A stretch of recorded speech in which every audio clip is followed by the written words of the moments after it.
জাহান্নামের ভিতরে একখানা জেলখানা আছে ভাইরা আমার।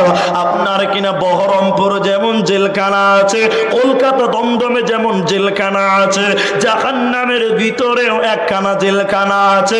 ওই জেলখানাটার নাম বাউলাস। এই বাউলাস নামক জেলখানাতে এই পিপিলিকার সমান সমান মানুষগুলোকে ভরে দিবে, দরজাতে তালা লাগিয়ে দিবে।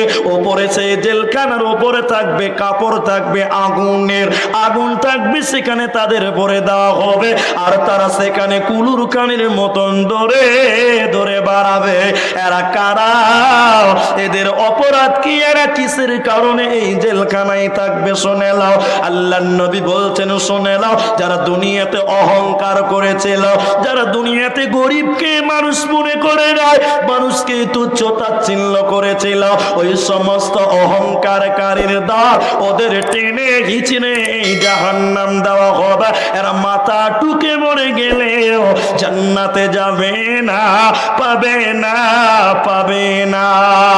বুঝিবি বুঝিবি বুঝিবি বান্দা হক, ওই তোরে বারে বারে কই জিদিনা নিদারণ, হিদিনা নিদারণ, হিদিনা বুঝিবি তয়।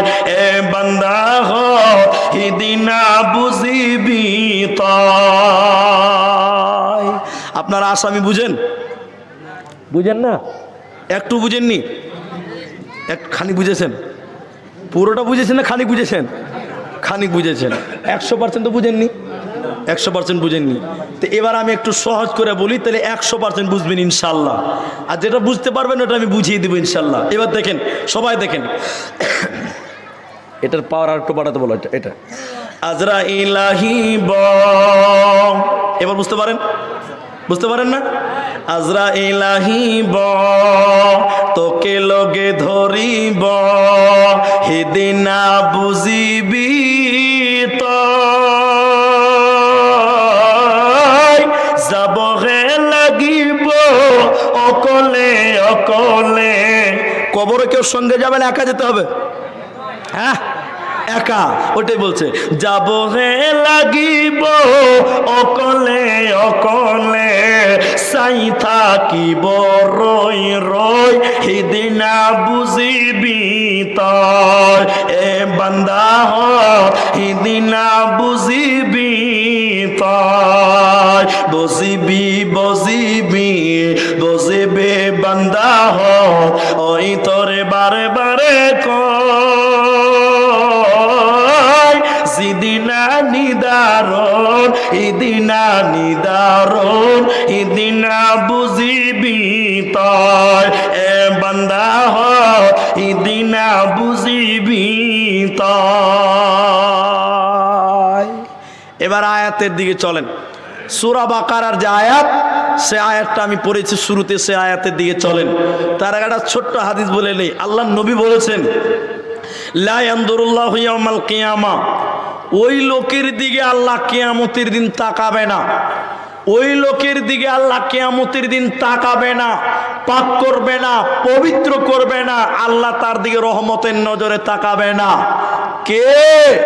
যে পুরুষ হওয়ার পর পায়জামা, প্যান্ট, লুঙ্গি টাকনুর নিচে অহংকার করে পরে, ওই লোকের দিকে আল্লাহ তাকাবে না, পাক করবে না, পবিত্র করবে না। বলেন নাউজুবিল্লাহ।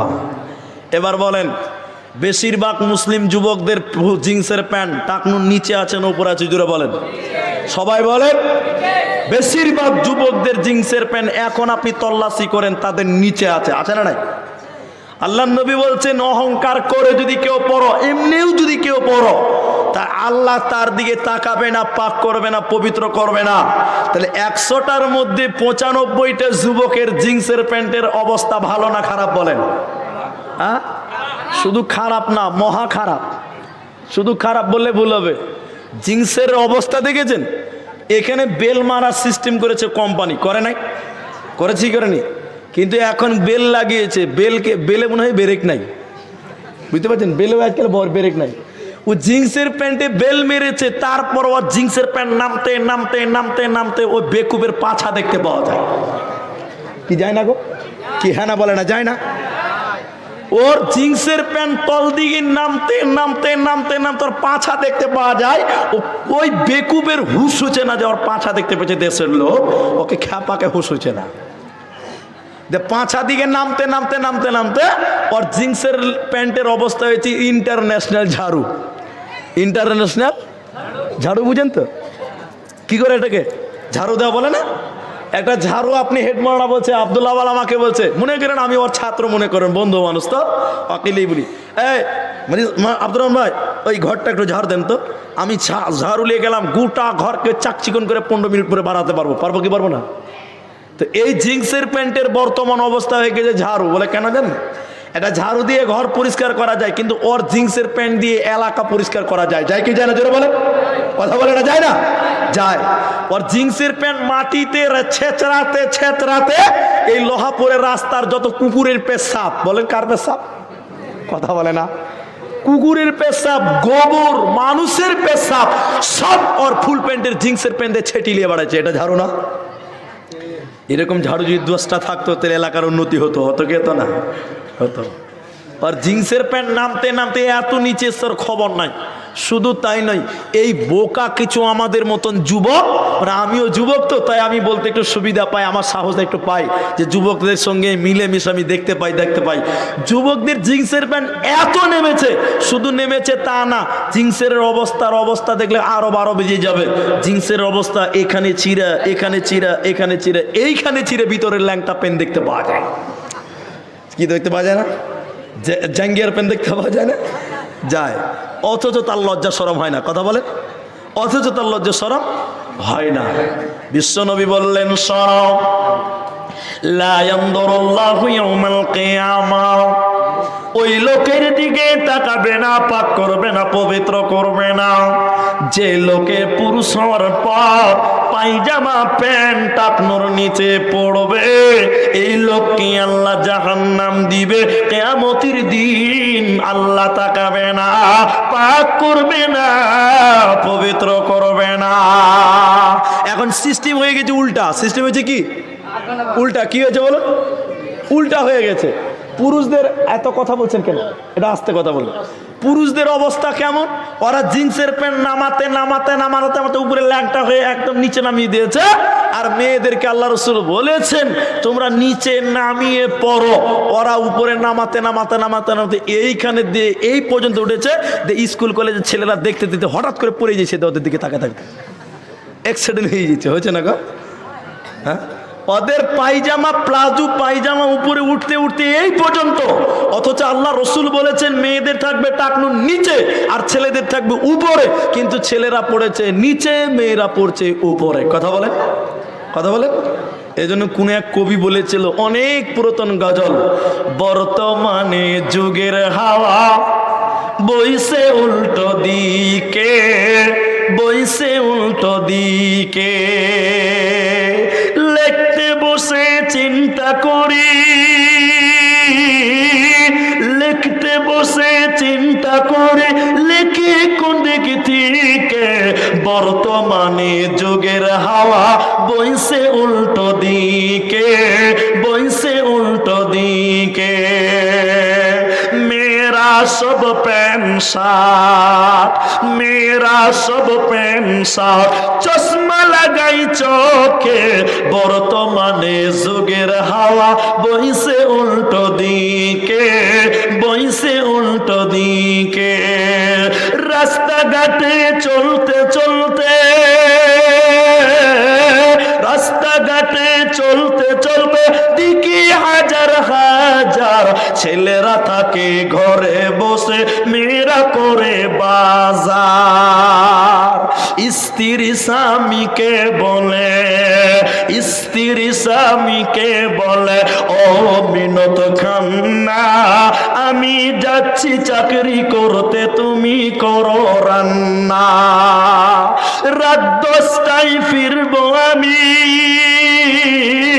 রাত 10টায় ফিরবো আমি, না থাকি যেন ভোকে, বর্তমানে যুগের হাওয়া বইছে উল্টো দিকে, বইছে উল্টো দিকে। পৃথিবী পৃথিবীটা উল্টো দিকে চলছে না, বরং মানুষেরা আমরা উল্টো দিকে চলছে। মায় আমার যুগ উল্টা নয়, মানুষেরা হয়ে গেছে আমরা উল্টা। আল্লাহর নবীর হাদিসটা শেষ করে আল্লাহর নবী বলছেন, ওর দিকে আল্লাহ তাকাবে না, পাক করবে না, পবিত্র করবে না।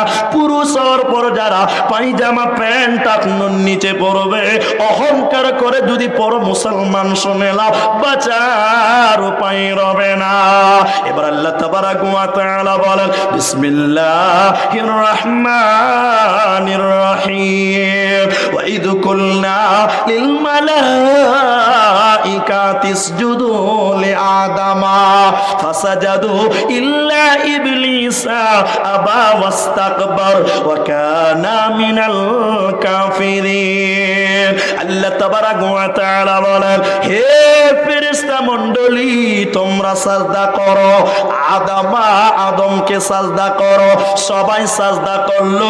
আবা ওয়াস্তাকবার, ইবলিস অস্বীকার করলো। ওয়া কানা মিনাল কাফিরিন, আর ইবলিস অস্বীকার করার কারণে কাফিরদের অন্তর্ভুক্ত হয়ে গেল।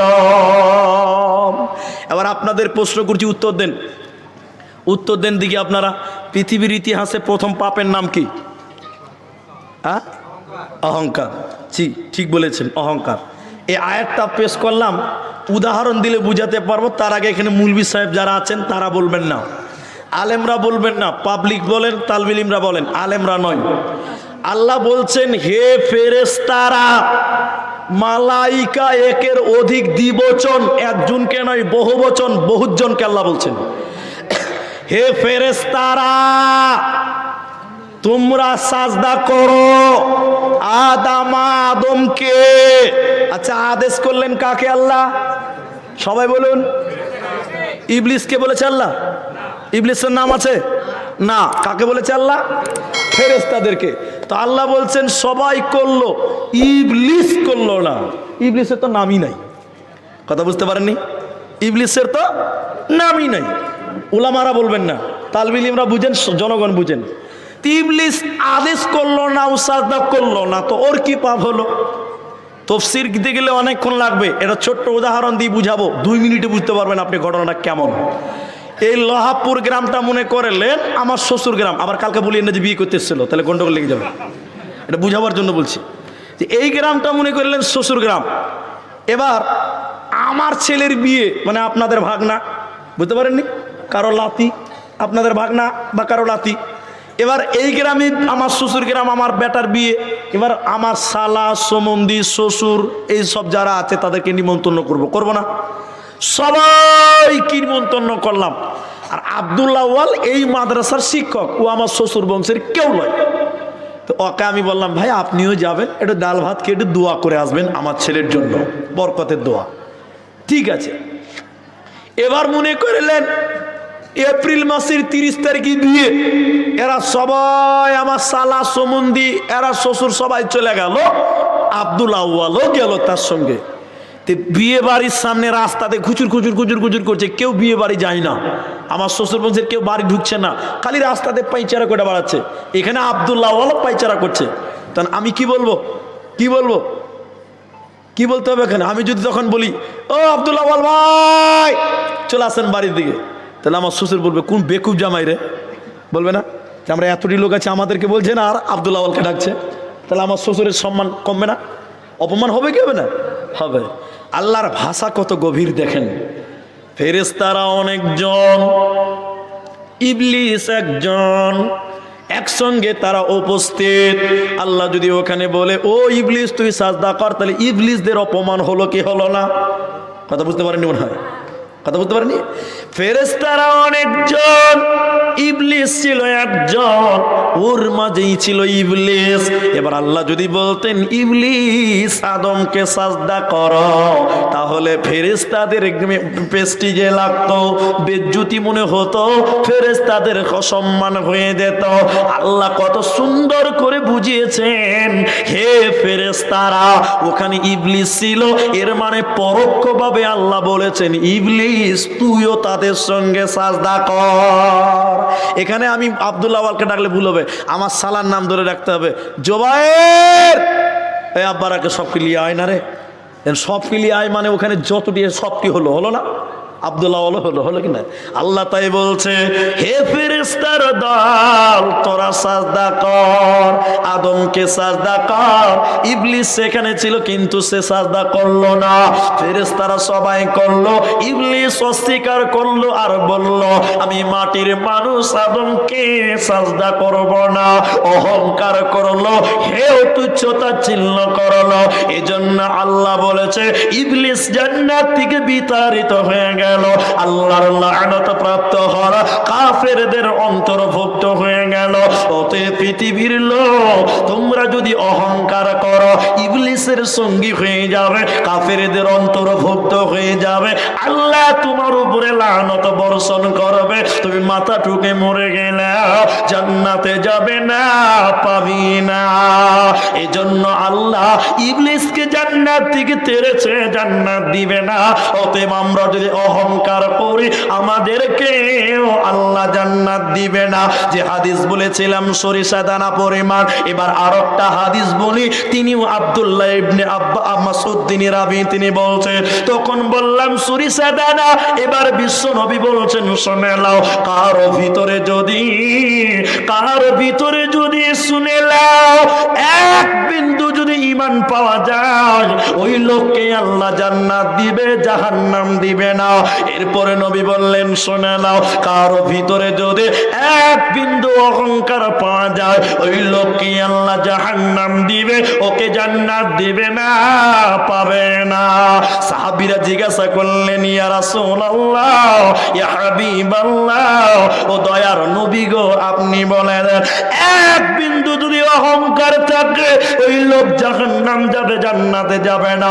নবী আপনি বলুন তো, মানুষের অভ্যাস হলো, মানুষেরা চায় তার জামাটা সুন্দর হোক, দামি হোক। নবী গো, মানুষেরা চাই তার জুতা দামি হোক, সুন্দর হোক, মানুষের বেশ পোশাক দামি হোক, এটা চায়। নবী আপনি বলুন তো, সুন্দর জামা, সুন্দর পোশাক, সুন্দর জুতা, এগুলোকে অহংকারের মধ্যে পড়ে? নবীজি বললেন, না না না, সুন্দর পোশাক, সুন্দর জুতা, এগুলো কোনোদিন অহংকার হতে পারে না, পারে না, পারে না। নিশ্চয়ই আল্লাহ সুন্দর, এবং সুন্দরকে আল্লাহ প্রাধান্য দেন, পছন্দ করেন। অহংকার কাকে বলা হয়? হককে যারা বাতিল করে দেয়, হককে যারা বাতিল করে জানে, বাতিল করে দেয়, আর মানুষকে যারা টিটকারি করে, মানুষকে তুচ্ছ তাচ্ছিল্য করে, এটাকে অহংকার বলা হয়। আপনি মোটর সাইকেল নিয়ে চলছেন, যে লোকটা সাইকেল নিয়ে চলে তাকে ধাক্কা লাগাইও না, তাকে কমজোর মনে করিও না। আপনি চার চাকা নিয়ে চলছে, যে লোকটা মোটর সাইকেল চালাই তাকে কাদা লাগিয়ে দিও না, ওকে ছোট মনে করিও না। অতএব বন্ধুরে, প্রতিজন মানুষ নিজের গতিতে চলবে, কেউ কাউকে অহংকার করবে না, কেউ কাউকে তুচ্ছ তাচ্ছিল্য করবে না, নচেতে কিন্তু উপায় রবে না, রবে না।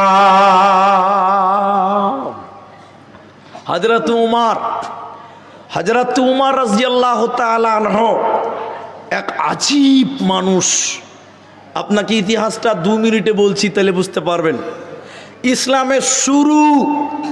ইসলামের শুরুর অবস্থা কেমন। সাহাবীরা একদিন, দুদিন খেতে পায়নি, 3 দিন খেতে পায়নি, কাঁপতে কাঁপতে কাঁপতে কাঁপতে মসজিদে গেছেন। ঘটনাটা শুনেন, ছোট্ট করে বলি। একদিন উমর রাদিয়াল্লাহু তাআলা কাঁপতে কাঁপতে মসজিদে গেলেন। মসজিদে কেন? খিদার জ্বালায়, ভোকের জ্বালায়, এত খিদা লেগেছে, কিন্তু অভাব, অনটন, দরিদ্রতা তাকে গ্রাস করেছে, তার বাড়িতে কোনো খাবার নাই। কিছুক্ষণ পর সিদ্দিকে আকবর আবু বকর মসজিদে গেলেন। তিনি যখন মসজিদে গেলেন, তিনি কেন মসজিদে এলেন? তিনিও খিদার জ্বালায়, ভোকের জ্বালায়, একদম ক্ষুধা সহ্য করতে না পেরে আল্লাহর ঘর মসজিদে চলে গেছে। কিছুক্ষণ পর দিনের নবী মুহাম্মদ সাল্লাল্লাহু আলাইহি ওয়াসাল্লাম তিনিও মসজিদে গেলেন। কেন? খিদার জ্বালায়, ভোকের জ্বালায়, এতটা অভাব অনটন তাদের হয়েছে, তারা 1 দিন 2 দিন 3 দিন খেতে পায়নি, এক বেলা 1 দিন খায়নি। আল্লাহর নবী 3 জন হলেন, এবার আল্লাহর নবী তিনজনকে সহজ করে বললাম। নবীজি বললেন, আবু বকর, ওমর, কেন তোমরা মসজিদে এসেছো তোমরা বলো। নবীদিকে তারা বলছেন, ইয়া রাসূলুল্লাহ, খোদার জ্বালায়, ভোকের জ্বালায়, পেটের জ্বালা যন্ত্রণা সহ্য করতে না পেরে নবী কেন আপনি এলেন? তোমরা যে কারণে এসেছো আমিও একই কারণে এসেছি। ডক্টর হাদিউজ্জামান আর একটা কারণ বলেছে। নবীজি পেটের কাপড় তুলে বলেছিলেন, আবু বকর, ওমর, খিদার জ্বালাই পেটে পাথর বেঁধেছে। এরা এত অভাবে ছিল, অনটনে ছিল। আল্লাহর নবী তখন বললেন, চলো চলো চলো, আজকে আমরা যাব বড় লোক সাহাবী আবু আইয়ুব আনসারী রাদিয়াল্লাহু আনহুর বাড়িতে। নবী গেলেন, আবু বকর, উমর গেলেন, পৃথিবীর শ্রেষ্ঠ তিনজন দামি মেহমান। এরা তিনজন যখন আবু আইয়ুব আনসারীর বাড়ি গেলেন, তিনি পানি আনার জন্য গেছিলেন। আবু আইয়ুব আনসারী দেখে তো এত খুশি হয়ে গেছে, পৃথিবীর শ্রেষ্ঠ তিনজন লোক আবু আইয়ুব আনসারীর বাড়ির মেহমান হয়ে গেছে।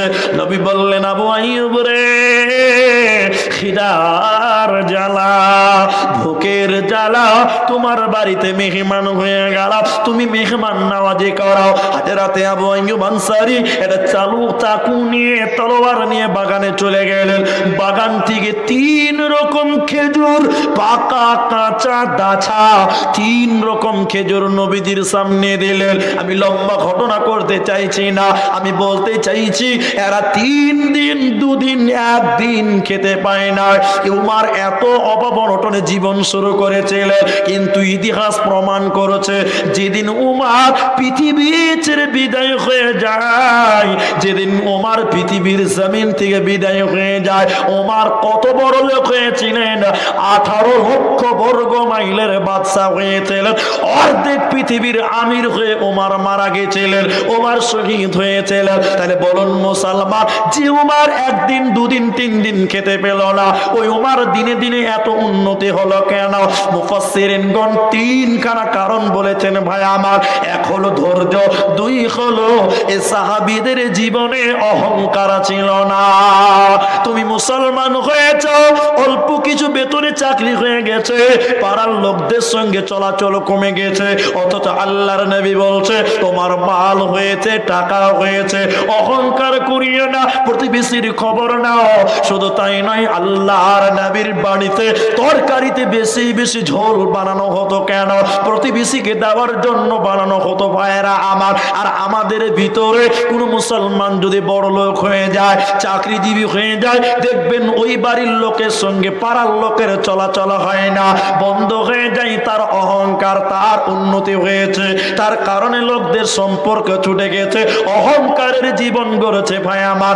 আমরা যদি উমরের মতো অহংকার মুক্ত জীবন গড়ি আর সবর করতে পারি, ধৈর্য ধরতে পারি, আমরাও জীবনে কামিয়াব হব, মরার পর জান্নাতি বেনে যাব। তাই মুফাসসিরিনগণ উমর 0 থেকে হিরো হওয়ার 3 কারণ বলেছে। 1 হলো ধৈর্য ধরেছিল, 2 হলো অহংকার মুক্ত জীবন গড়েছিল, 3 নম্বর আল্লাহর কালামকে জীবন সঙ্গী করেছিল, কোরআনকে জীবন সঙ্গী করেছিল। এজন্য তিনার জীবনে সাকসেস এসেছে। এরা মরার পর হাসতে হাসতে জান্নাতে যাবে। ও মুমিন রে, ও লোহাপুরের মুসলমান শুনে নাও, যদি দুনিয়া এবং আখিরাতে কামিয়াব হতে চাও, সাদা মাটা জীবন গড়া, হাসতে হাসতে জান্নাতে হয়ে যাবে, কোনো চিন্তা রবে না, রবে না, রবে না। প্রশ্ন করছি, পৃথিবীতে অনেক পাপ আছে, তা আল্লাহ অহংকার বরদাস্ত করতে পারে না। উদাহরণ দিয়ে বুঝাই। এই আব্দুল্লাহ আমার বন্ধু, তো বারবার বলছি মাফ করবেন, সামনাসামনি বলতে নেই। তো স্টেজে যখন আমি জুব্বা পরে, টুপি পরে, রুমাল নিয়ে এলাম, আপনারা সবাই আমাকে দেখছেন, তখন ওই বন্ধু এসে আমার মাথা থেকে রুমাল টেনে খুলে দিল। ভাট, এটা কোনো কাপড়? এটা কোনো জুব্বা হলো? এটা কোনো টুপি হলো? খুলেন, খুলেন, খুলেন। সবার সামনে টেনে টেনে যদি আমার জামা কাপড় আমার বন্ধু খুলে দেয়, আচ্ছা বলুন, জনগণের সামনে খুললে এটা ইজ্জত না বেজ্জত? বেজ্জত। আমি কিন্তু মেনে নিতে পারবো না। জনগণের সামনে যদি আমার জামা কাপড় খুলে দেওয়া হয়, তাহলে আমি এটা মেনে নিতে পারবো না, বরদাস্ত করতে পারবো না, এটা কখনো মানবো না, মেনে নিতে পারবো না। তো আল্লাহ তাবারক ওয়া তাআলা অহংকার বরদাস্ত করতে পারেন না কেন? অহংকারকে মেনে নিতে পারেন না কেন? ভালো করে শোনো মুসলমান, নবীজি বলেছেন নিশ্চয়ই অহংকার আল্লাহর চাদর, নিশ্চয় অহংকার আল্লাহর চাদর, শ্রেষ্ঠত্ব হচ্ছে আল্লাহর লুঙ্গির মতন, লুঙ্গির মতন শ্রেষ্ঠ, আর অহংকারের মতো অহংকার আল্লাহর চাদর। এবার বলেন অহংকার আল্লাহর চাদর, আপনি যদি আল্লাহর চাদর ধরে টানেন আল্লাহ মেনে নিতে পারবে কি? জোরে বলেন। আমি যদি মানতে না পারি আমার আল্লাহ কেমন করে মেনে নেবে বলেন মুসলমান? অতএব অহংকার যদি করো আল্লাহ কোনদিন মেনে নিতে পারে না, যেহেতু অহংকার আল্লাহর চাদর, শ্রেষ্ঠত্ব হচ্ছে আল্লাহর লুঙ্গি, এ দুটো আল্লাহর কাছে থাকবে, মানুষ কোনদিন অহংকার করবে না, নচেত টেনে হিচড়ে আল্লাহ জাহান্নাম দেবে, কোনো উপায় রবে না। এবার বিশ্ব নবীর চরিত্রটা দেখেন কেমন ছিলেন। তিনি ছিলেন প্রধানমন্ত্রী, তিনি মক্কা মদিনাকে কন্ট্রোল করেছেন, তিনি জীবদ্দশায় অনেক কষ্ট করেছিলেন, কিন্তু শেষের দিকে তিনি কামিয়াব হলেন, ইসলাম বিজয় হলো, মক্কা মদিনার দেখাশোনার ভার নবীজি নিলেন, নবীজির হাতে ক্ষমতা চলে এলো। তো ইনি এত দামি লোক, এত উন্নতি সাকসেসফুল মানুষ, তো তিনার জীবনটা কেমন ছিলেন ভাইয়েরা? হযরতে আনাস বিশ্ব নবীর অধীনে ছিল, বিশ্ব নবীর গোলাম হয়েছিলেন ছোট আনাসটা নবীজির খিদমতে ছিল, একদিন দুদিন নয় 10 বছর নবীজির কাছে ছিলেন। ভাইয়েরা আমার, মায়েরা আমার, হযরতে আনাস বলছেন শুনে নাও, হযরতে আনাস বলছে শুনে নাও বিশ্ব নবীর কেমন অহংকার মুক্ত জীবন শুনে নাও। আনাস বলছেন আমাকে কোনোদিন নবীজি ধমক দিয়ে কথা বলে নাই, নবীজি যখন রাস্তা দিয়ে হাঁটতো বাচ্চা ছেলেরা নবীজিকে জড়িয়ে ধরতো। বলে কেন? নবীজিকে দেখে তারা ভয় পেত না, নবীজিকে এত ভালোবাসতো, নবীজি বাচ্চাদেরকে ভালোবাসতো, গরিবকে ভালোবাসতো। আল্লাহর নবী শুধু তাই নয়, তিনার কাছে আমি ছিলাম, জায়েদ গোলাম ছিল, এই জায়েদ এবং আমি, আমাদেরকে কোনোদিন নবীজি কষ্ট দেয়নি, ধমক দেয় না। চলুন আপনাকে ঘটনা পরিষ্কার করে বলে, হযরতে জায়েদ তিনি যখন নবীজির অধীনে ছিলেন, শুধু তাই নয়, জায়েদ নবীজির কাছে এসেছিল কখন? যখন জায়েদ ছিল নাবালক। জায়েদ নবীজির কাছে যখন এসেছিলেন, জায়েদের তখন 8 বছর বয়স ছিল। ছোট্ট করে ঘটনাটা না বললে বুঝতে পারবেন না। জায়েদ তার মা এবং খালার সঙ্গে নানির বাড়ি বেড়াতে যাচ্ছিল, মনে করলেন মোর গ্রামে জায়েদের নানির বাড়ি, আর জায়েদের মা এবং খালার একই গ্রামে লোহাপুরে বিয়ে হয়েছে। এবার জায়েদের মা আর জায়েদের খালা মনে করলো আমরা নানির বাড়ি নিয়ে যাব জায়েদকে তার নানির বাড়ি নিয়ে যাব আমাদের মায়ের বাড়ি। এবার জায়েদকে নিয়ে আর জায়েদের নানির বাড়ি নিয়ে যাচ্ছে তার মা এবং খালা। বাচ্চা ছেলে যেতে যেতে একবার খালার হাত একবার মায়ের হাত ধরে নিয়ে যাচ্ছেন নানির বাড়ি খুশিতে। কিন্তু বন্ধুরে আমার, মায়ের আমার, এই জায়েদ যেতে যেতে যেতে যেতে ডাকাতের দলেরা, লুটেরার দলেরা, ছিনতাইয়ের দলেরা এই জায়েদকে মা এবং খালার কাছ থেকে লুট করে নিল। দুইজন মহিলার গায়ে বলক, তাই জায়েদকে চুরি ছিনতাই করে নিয়ে নিল। জায়েদকে যখন ছিনতাই করলো, জায়েদের মা কেঁদে কেঁদে হাত পাগলি হয়ে গেছিল। এই ডাকাতের দলেরা, ছিনতাইয়ের দলেরা, লুটেরার দলেরা এই জায়েদকে ছিনতাই করে নিয়ে এলো কোথায়? মদিনার বাজারে কিনে নিয়ে এলো। সে জামানায় গোলাম বিক্রি হতো, মানুষ বিক্রি হতো। ডাকাতের দলেরা, লুটেরার দলেরা জায়েদকে বাজারে হাত ধরে আছে বিক্রি করার জন্য। এই জায়েদকে কিনবে কে? এই জায়েদকে কিনতে এসেছে কে? ভালো করে শুনলেন ভাইয়েরা আমার, না রাসূলের প্রথম বিবি আম্মা জান খাদিজা রাদিয়াল্লাহু তাআলা আনহার ভাতিজা। আম্মা জান খাদিজার ভাতিজা যখন কিনছে, সে মনে মনে নিয়ত করলো এই বাচ্চাটাকে খাদিজাকে দিব, আমার ফুফু খাদিজাকে দিব, যেহেতু যেহেতু তার স্বামী নাই, বাচ্চাকে নিয়ে সময় পার করবে, এই নিয়তে লুটেরার দলদের কাছ থেকে জায়েদকে কিনে নিল। এবার জায়েদ চলে গেল আম্মাজান খাদিজার কাছে। যেদিন আম্মাজান খাদিজা রাসূলের সঙ্গে বিয়ে হয়ে যায়, সব কিছু আম্মাজান খাদিজা দান করে দিয়েছিলেন। শেষের বেলায় আম্মাজান খাদিজা এই জায়েদের হাত ধরে নিয়ে এসে বলেছিলেন, স্বামী আমার, ও রাসূলুল্লাহ সাল্লাল্লাহু আলাইহি ওয়াসাল্লাম, এই বাচ্চাটার নাম জায়েদ, একে আমার ভাতিজা আমার জন্য নিয়ে এসেছিল, আজকে আমি আপনাকে দিয়ে দিলাম। কখনো উজুর পানি আনতে হবে, কখনো জুতো সোজা করতে হবে, যখন যে কাজে লাগবে আপনি কাজে লাগিয়ে দেবেন। তাহলে এই নাবালক জায়েদ বিশ্ব নবীর কাছে চলে এলো। নবীজির কাছে বড় হচ্ছে, একদিন দুদিন করে অনেক দিন হলো। ওই জায়েদের গ্রামের দুটি লোক যখন হজ করতে এসেছিল, জায়েদকে দেখেই চিনে নিয়েছিল, অমুকের ছেলের মতন মনে হচ্ছে, যে বাচ্চাটা, যে ছেলেটা হারিয়ে গেছিল। এরা দুটি লোক গ্রামে ফিরে যেয়ে বলছে, ও জায়েদের আব্বা, আর তোমাকে কাঁদতে হবে না, তোমার জায়েদ নবী মুহাম্মাদের কাছে আছে, তুমি খবর নাও। জায়েদের বাপ্পা বড় লোক ছিল, বাদশা ছিল। জায়েদের বাপ কেঁদে কেঁদে এক পাগলার মতন হয়েছিলেন। হাদিসের পাতাতে লেখা আছে, জায়েদের বাপ কেঁদে কেঁদে বলেছিলেন, ও হাওয়া, তুমি কি বলতে পারো আমার জায়েদ বেঁচে আছে না মারা গেছে? খবর দাও, আমি পাগলা উটের উপরে উঠে তাকে খুঁজে বেড়াবো।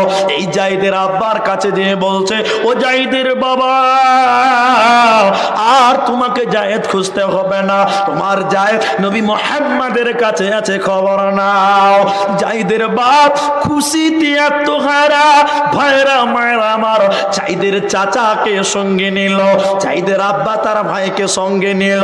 বড় লোক ছিল, কিছু মাল নিয়ে নবীজির দরবারে এলো। নবীজির কাছে এসে বলছে, ইয়া রাসূলুল্লাহ, আপনার মতন ভালো মানুষ পৃথিবীতে কেউ নাই। এতিমের কষ্ট, গরিবের কষ্ট, বিধবার কষ্ট আপনি বুঝেন। আল্লাহর নবী সামনাসামনি প্রশংসা পছন্দ করতেন না। নবীজি বলছে, কি বলতে চাইছো সুজা সুজা করে বলো, এটা বেড়া দিয়ে বলতে হবে না। জায়েদের বাপ দাঁড়িয়ে থাকতে না পেরে কাঁদতে কাঁদতে বলেছিলেন, ইয়া রাসূলুল্লাহ, আপনার কাছে যে বাচ্চাটা মানুষ হচ্ছে, নবী গো, যে ছেলেটা আপনার বাড়িতে আপনার কাছে মানুষ হচ্ছে, নবী আমার, ওই ছেলেটা আমার, আমি তার হতভাগা বাবা। ওই ছেলেটার নাম জায়েদ, আমি তার বাবা।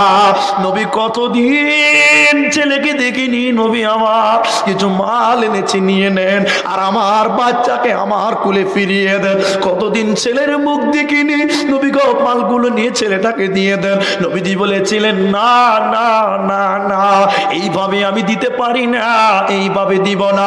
বিশ্ব নবী বলছেন, এইভাবে আমি দিতে পারি না, আমি দিব না।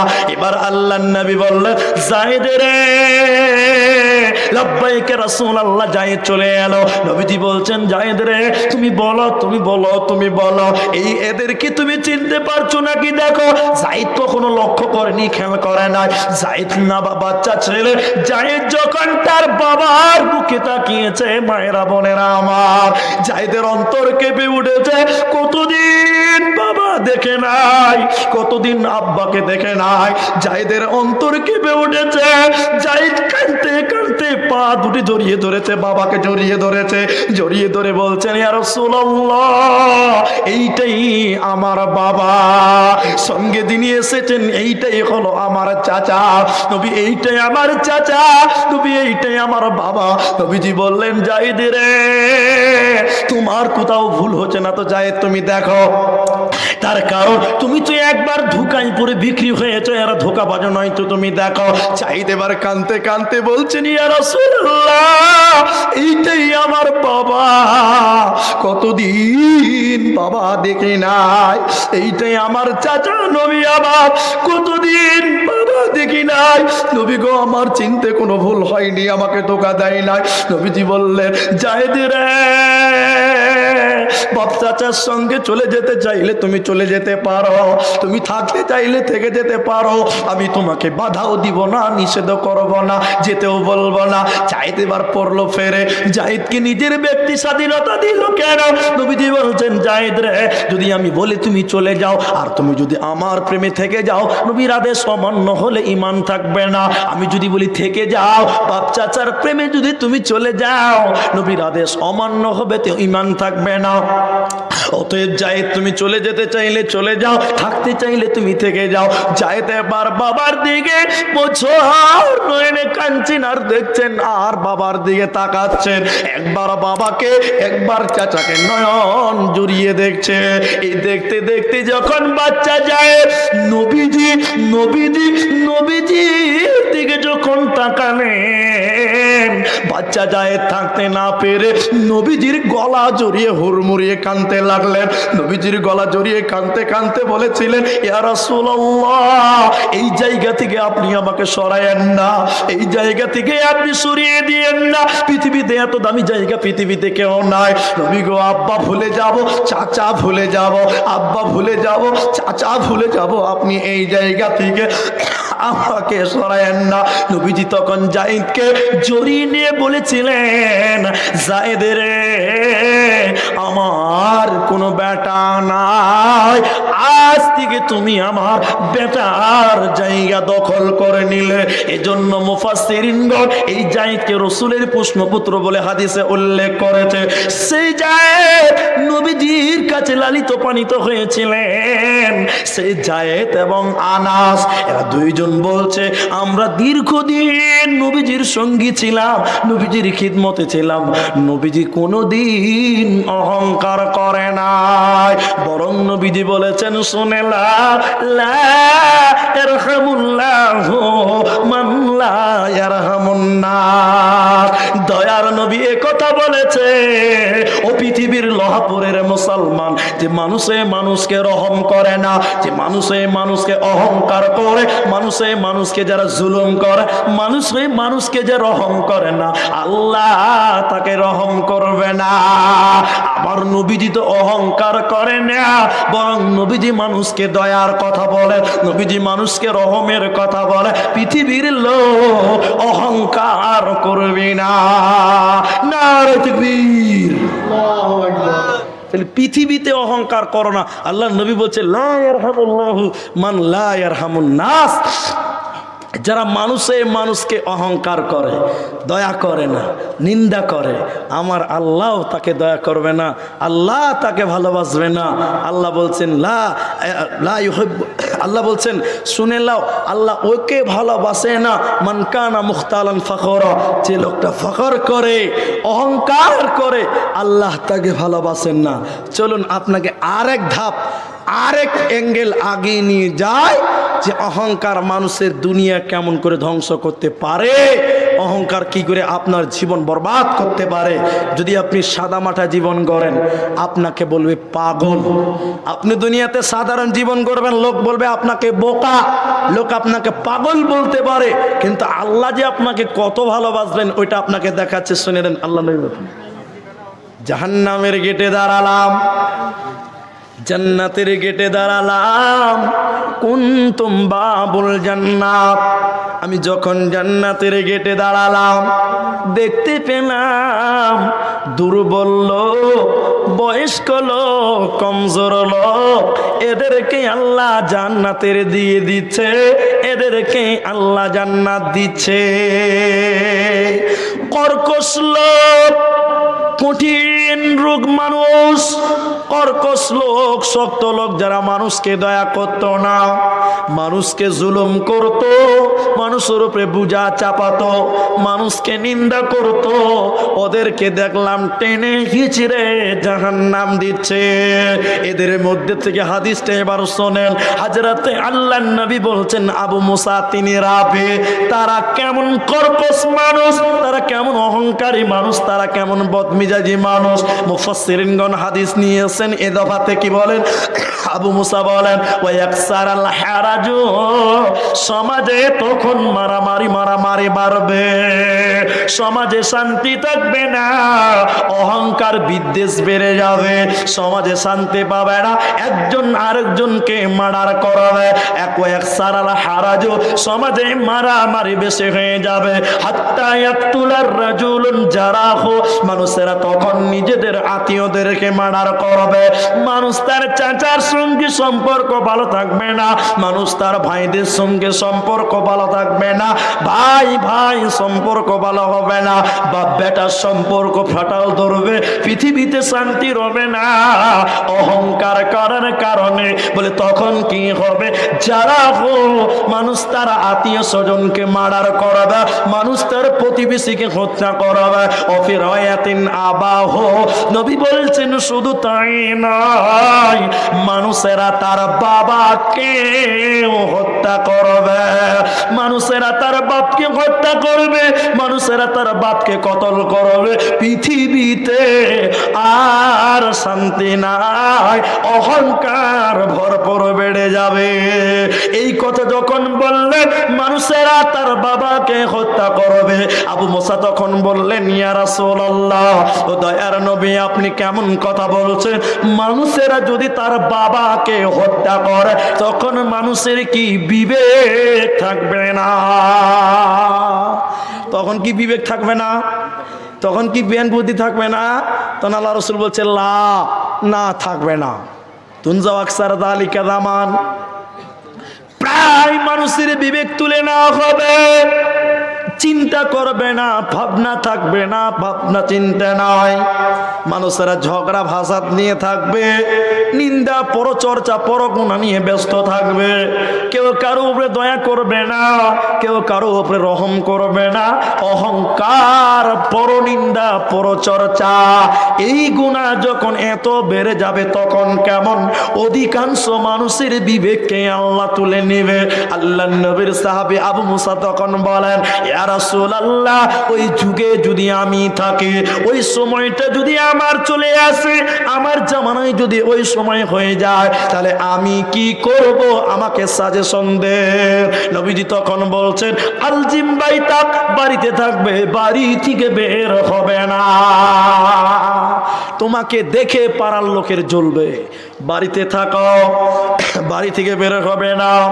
এরপরে দ্বিতীয় কথা নবীজি বললেন আবু মুসা রে, জবান বন্ধ করো, জবান খুলবে না, জবান খুললে ফাঁসি হয়ে যাবে, ফাসাদ সৃষ্টি হয়ে যাবে। এজন্য নবী বললেন যখন পৃথিবীতে শান্তি থাকবে না, পৃথিবীতে যখন শান্তি খুঁজে পাবে না, শুধু হানাহানি কাটাকাটি আর ফাসাদ, অহংকার, পরচর্চা, পরনিন্দা যখন দেখবে, বিশ্ব নবী বলছেন বাড়িতে থাকবে, অকারণে বাড়ি থেকে বের হবে না। আর দ্বিতীয় নম্বর বলেন জবান বন্ধ করো, জবান দিয়ে কথা বলবে না। সবচেয়ে বেশি সমস্যা তৈরি হয় কোন জায়গা থেকে জানেন?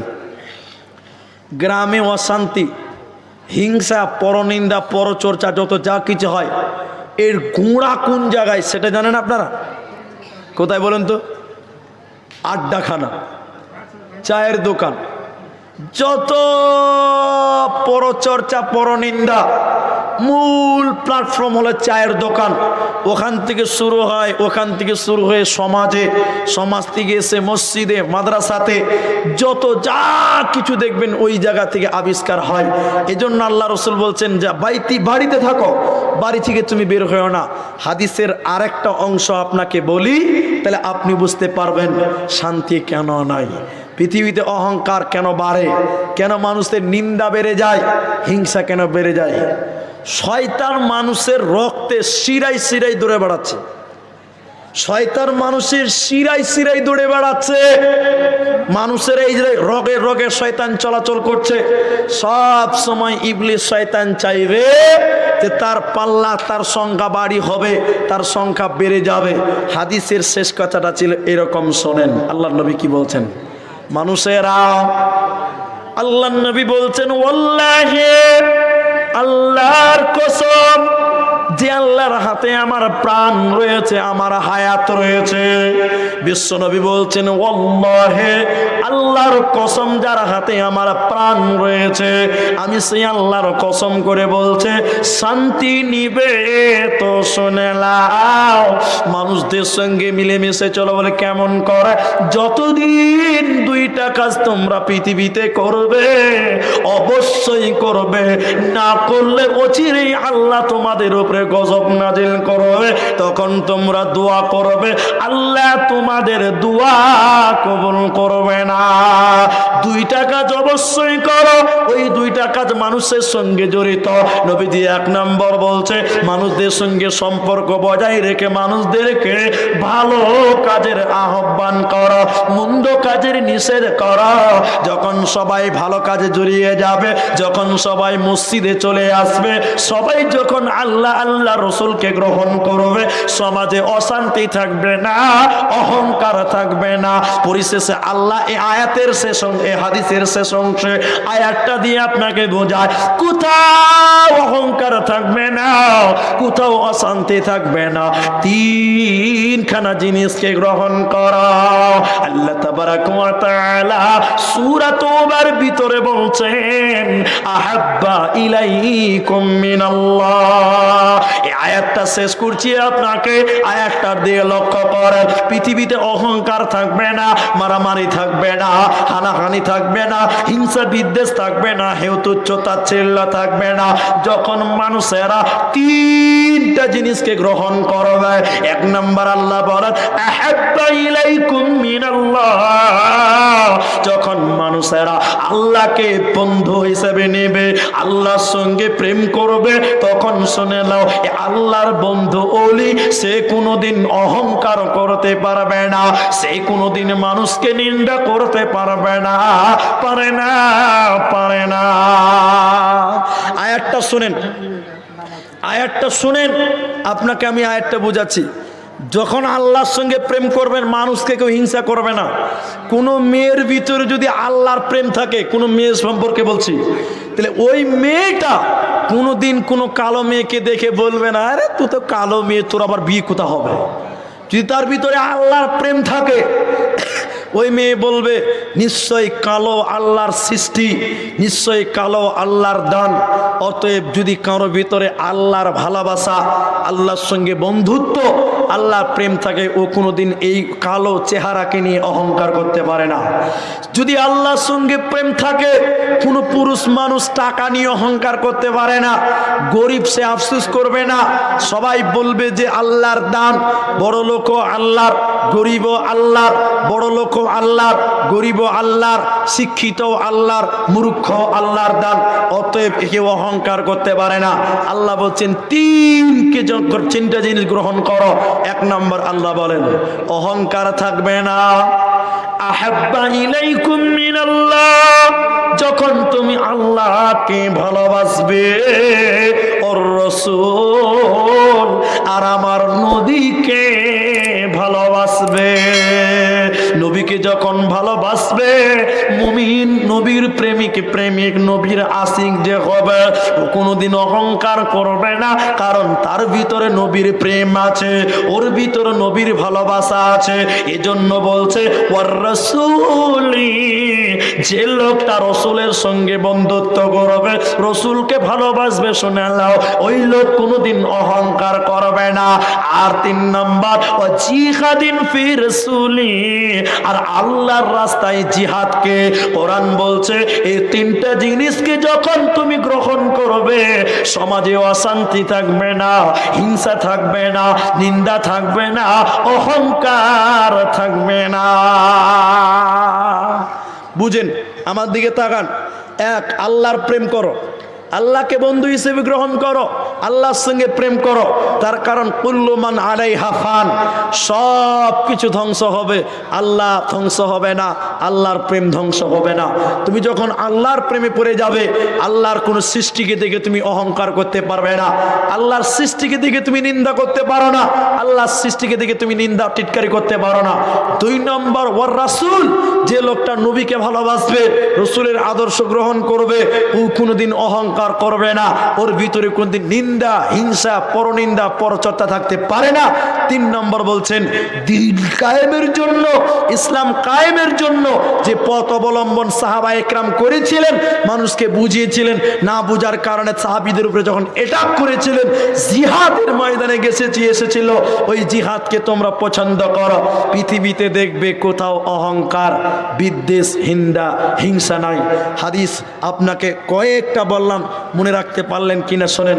এবার আপনাকে গোড়া থেকে একটা কথা বলে দেই, যে আপনাকে আমি অনুরোধ করব যে আমার পরেও বক্তা আছে, তিনারা শুয়ে আছে, তিনারা আসবে, তার আগে আমি আমার বিষয়টা সমাপনী দেই। সারাংশ না শুনলে বক্তব্য বুঝে পারবো না। আল্লাহ পৃথিবীতে মানুষকে পাঠিয়েছেন কেন? আল্লাহ নবীদের পাঠিয়েছেন কেন? আল্লাহ আপনাকে পাঠিয়েছে কেন? শুরুতে বলেছিলাম, ভুললে চলবে না, নিশ্চয়ই আল্লাহ আমাদের কেন বানিয়েছে এর একটা উদ্দেশ্য আছে। মানুষ তুমি কি কারণে আল্লাহ গাছ সৃষ্টি করেছে, পানি দিয়েছে, মাটি দিয়েছে, সব তুমি গবেষণা করে বের করতে পারলে, মানুষ তোমাকে কেন আল্লাহ বানিয়েছে এটা তুমি খুঁজতে পারছো না কেন? তুমি এটা বুঝতে পারছো না কেন? এবার আল্লাহ বলছেন, শোনো, আম খুলিকু মিন গায়রি শাইইন আম হুমুল খালিকুন। আল্লাহ বলছেন, এমনি পাঠাইনি তোমাদের ইবাদতের জন্য। তোমরা বলা, তোমরা কি নিজেরাই তোমরা স্রষ্টা? তোমরাই কি নিজেরাই স্রষ্টা, নিজেকে বানিয়েছো? না, আল্লাহ বানিয়েছে। আল্লাহ বলছে, নিশ্চয় আমি যখন বানিয়েছি কোনো কারণ আছে। সেটা কারণ কি? ইল্লা লিয়াবুদুন বামানা ইল্লা লিয়ারিফুন। তাফসীরে মাআরিফুল কোরআনে দেখছেন, ইল্লা লিয়াবুদুন বামানা ইল্লা লিয়ারিফুন। আল্লাহর দাসত্বর জন্য, যেভাবে আল্লাহ চলতে বলেছেন ওইভাবে চলার জন্য, আল্লাহর বিধানগুলো মানার জন্য। তাহলে আমরা যদি আল্লাহর বিধানকে ওইভাবে না মেনে নেই, আল্লাহ যে কারণে সৃষ্টি করেছে সেটা যদি আমরা মেনে না নেই, কিয়ামতের দিন জালিমের কাতারে দাঁড় হতে হবে। তাহলে ইল্লা লিয়ারিফুন ইল্লা লিয়াবুদুন, আল্লাহ ইবাদতের জন্য যেইভাবে আদেশ করেছেন সেইভাবে চলতে হবে। আল্লাহর আদেশের মধ্যে উল্লেখযোগ্য আদেশ হলো এই, মানুষেরা সাদা মাঠা জীবন গড়বে, একজন আরেকজনের সঙ্গে মিলে থাকবে। কেমন মিলে থাকবে?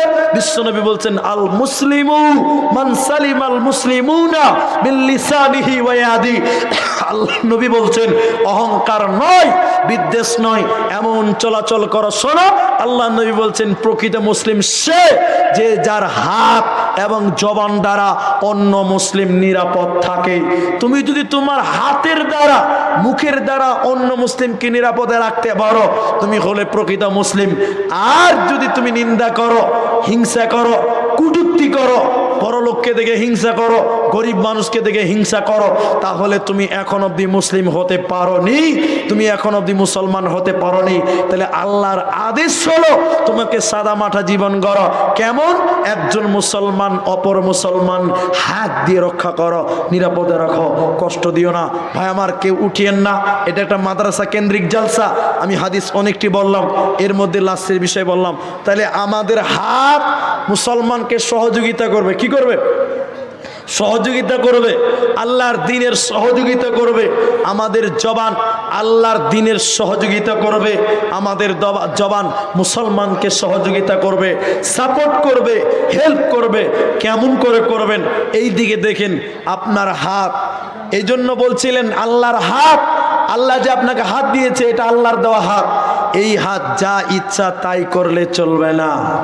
আল্লাহ এই হাত যদি আপনি গরিবের উপরে হাত তুলেন, এই হাত দিয়ে যদি গরিবের সই করে দেন, আপনি বসেছেন ক্ষমতার গদিতে, এই হাত দিয়ে যদি মানুষের উপরে জুলুম করেন, মানুষদের উপরে অহংকার করে জুলুম চাপিয়ে দেন যে এখন আমার ক্ষমতা, যা ইচ্ছা তাই করতে পারেন, আল্লাহ আপনাকে মাফ করবে না।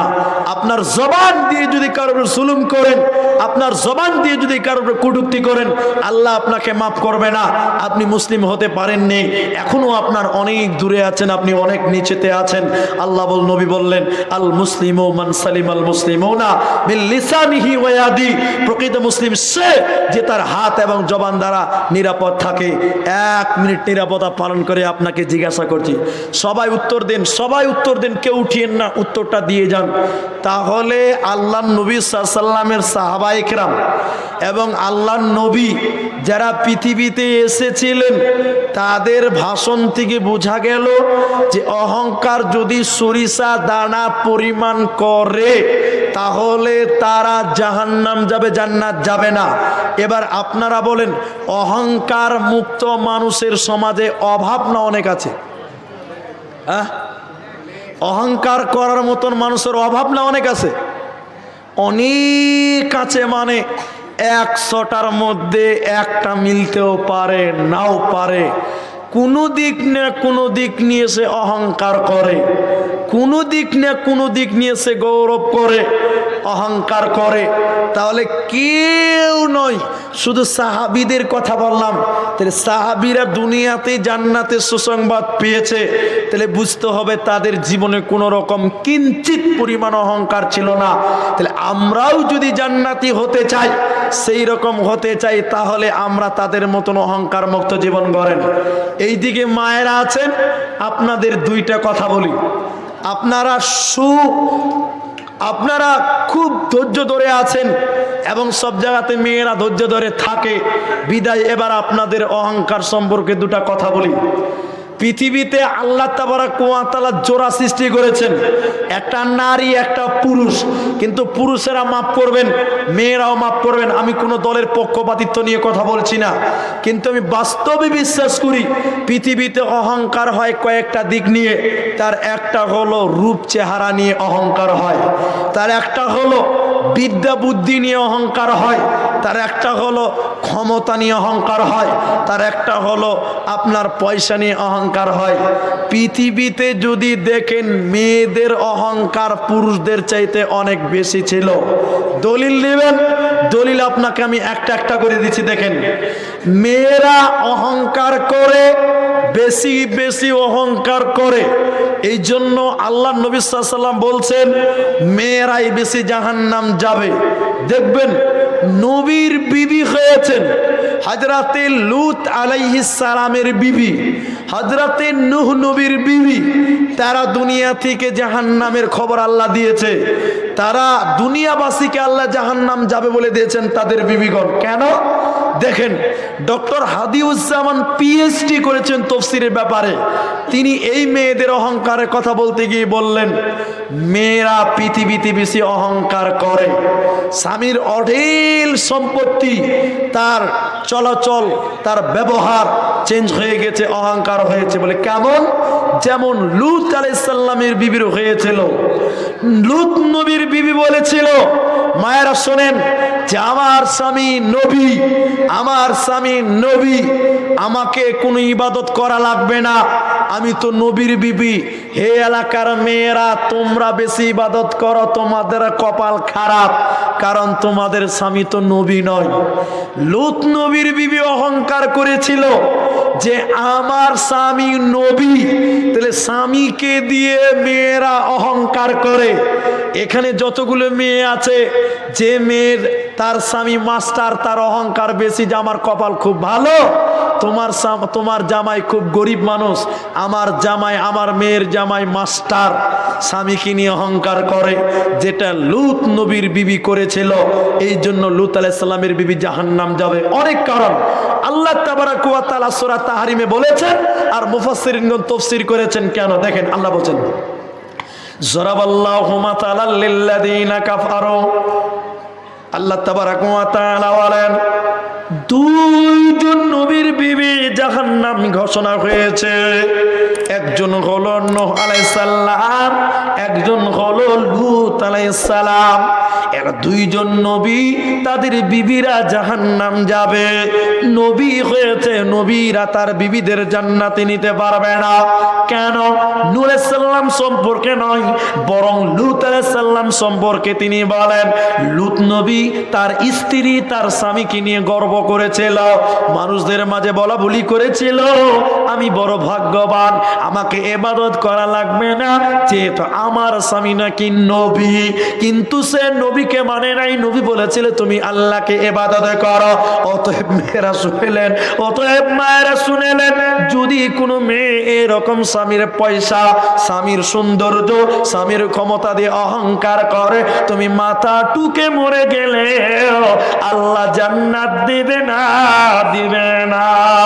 এবার কোন আলেম, সে বড় আলেম হয়েছে, যদি সে তার বিদ্যা কিনে অহংকার করে যে আমার মতন আলেম পৃথিবী থেকে আছে, আমার মতন বক্তা পৃথিবী থেকে আছে, তুমি হতভাগা, তোমাকে জাহান্নাম যেতে হবে। তার কারণ 1 ইঞ্চি থাকলে তোমাকে জাহান্নাম যেতে হবে।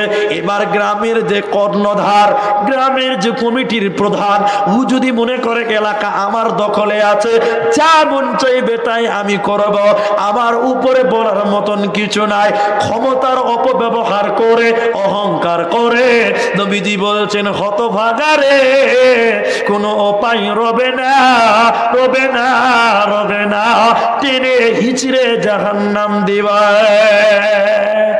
3টি কারণে জাহান্নামে বলেছি 3বার, 2বার। এবার কোরআন থেকে বলছি, সূরা মুদাসসিরে সারাংশটা আপনাদের বলছি। 3টা কারণে 3বার বলে, 2বার বলেছি জাহান্নাম। অধেল অপচয়কারী, গরিব অহংকারকারী, মিথ্যাবাদী বাদশা, বৈধ ব্যভিচার কারণেওয়ালা, আর যারা অল্পতে ঝগড়া করে, আর যারা অহংকার করে, এই 6 জন বলেছি। এবার সূরা আল্লাহ মুদাসসিরে বলছেন 4টা কারণ, বদঅভ্যাস, ওদেরকে জাহান্নাম দেওয়া হবে। তার একটা হচ্ছে ওয়াকুন্না নাখুদু মাআল খাইদিন ওয়াকুন্না নুকাদ্দিবু বিয়াউমিদ্দিন। এই কথাটা শেষ করে দিচ্ছি আমি, আয়াতটা সারাংশ নিলাম, আর আপনাদের লম্বা করব না, এটা বুঝার চেষ্টা করেন। জান্নাতীরা জিজ্ঞাসা করছে ওদেরকে, ইয়াতাসাআলুনা আনিল মুজরিমিন, মুজরিমদের বলছেন, ও মুজরিমেরা তোমরা বলো কেন কেন তোমরা জাহান্নামে? 4টা কারণ তারা বলছে, 4 কারণের ভিতরে 2টা বলছে ওয়াকুন্না নুকাদ্দিবু বিয়াউমিদ্দিন, আর তার আগে আল্লাহ বলছেন ওয়াকুন্না নাখুদু মাআল খাইদিন। আয়াতটা শুনেন, আমি শেষ করে দিচ্ছি, আয়াতটার দিকে চলেন। আয়াতে বলছেন 4টা কথা, 4টার মধ্যে 2টা মাইনাস করে 2টা বলছে। 1, আমরা মানুষের গোপন কথা বলা বলি করতাম, আমরা মানুষের গোপন কথা বলা বলি করতাম। 2, 3 নম্বর হলো গোপন কথা নিন্দা করতাম, পরচর্চা করতাম, মানুষদের গোপন কথা নিয়ে বলা বলি করতাম। আর 4 নম্বরটা হচ্ছে যে আল্লাহর আখেরাতকে অস্বীকার করতাম। এই 2টা, 3 নম্বর আর 4 নম্বর। 3 নম্বরটা বলতে গিয়ে তাফসীরে সাদিতে লিখছে যে মানুষের গোপন কথা বলা বলি করতাম, এটা এক পর্যায়ে গীবত, অপর পর্যায়ে নিন্দা, অপর পর্যায়ে নিন্দা, অপর পর্যায়ে হিংসা, অপর পর্যায়ে অহংকার। বলে কেন? 3টি লোক যদি এক জায়গায় বসে থাকে, সেখানে হয় গীবত, সেখানে হয় নিন্দা, সেখানে হয় গীবত, সেখানে হয় পরচর্চা, সেখানে হয় নিন্দা। 3টা কথা ভালো করে বুঝেন কেমন হয়। আমরা 2 জন বসে আছি এখানে, উনি আছেন আমার সঙ্গে, আমরা হলাম 3 জন। এই 3 জন যখন গল্প করব, যখন পরচর্চায় লিপ্ত হয়ে যাবে, তখন হবে গীবত, তখন হবে নিন্দা, তখন হবে পরচর্চা। বলে কেমন? আমরা 3 জন কথা বলছি আপনাকে নিয়ে, আপনি এখানে নাই, আপনার কোনো গোপন কথা আমরা বলা বলি করছি, গীবত করছি। 2, এই বলতে আসলে লোকটা ওই রকমই, ওর চরিত্রই খারাপ, এই যে খোটা দিলাম, নিন্দা করলাম, এটা বলে নিন্দা করা। আমরা 3 জন আপনার গোপন কথা বলতে একজন ফুট করে বলতে আসলে লোকটা ওই রকম, ওর চরিত্র ওই রকম, ওর বংশটাই ওই রকম। এ দেখেন আপনার বংশ ধরে নিন্দা করতে লাগলো, আপনার বংশ ধরে খোটা দিতে লাগলো, অহংকার করতে লাগলো, অহংকার করলো, নিন্দা করলো, গীবত করলো। তাহলে এই কাজটা যে করবে ওয়াকুন্না নাখুদু মাআল খাইদিন, এই কারণে তাদেরকে আল্লাহ সাকার নামে জাহান্নাম দিবে। ভাই আমার, মায়েরা আমার, আমার পরের বক্তা আছে, আপনাদের কাছ থেকে আমি বিদায় হওয়ার আগে অন্তিম মুহূর্তে বক্তা এসছে 5 মিনিট টাইম নিলে অসুবিধা আছে? আপনারা যারা চলে যাচ্ছেন চলে যাবেন, বক্তা স্টেজে চলে এসছে, এর এই যে পঞ্চায়েত থেকে একটা কাগজ এসছে, বুঝতে পারছেন, ওটা কাজ করতে হবে এখন। এটাতে কিছু লেখা নাই, ভাববেন না কিছু লেখা আছে, উর্দুতে লেগেছে যে আপকা ওয়াক্ত খতম হয়ে গিয়া, আপনার টাইম শেষ, এটা অন্য কিছু নাই, বোঝানোর জন্য বললাম।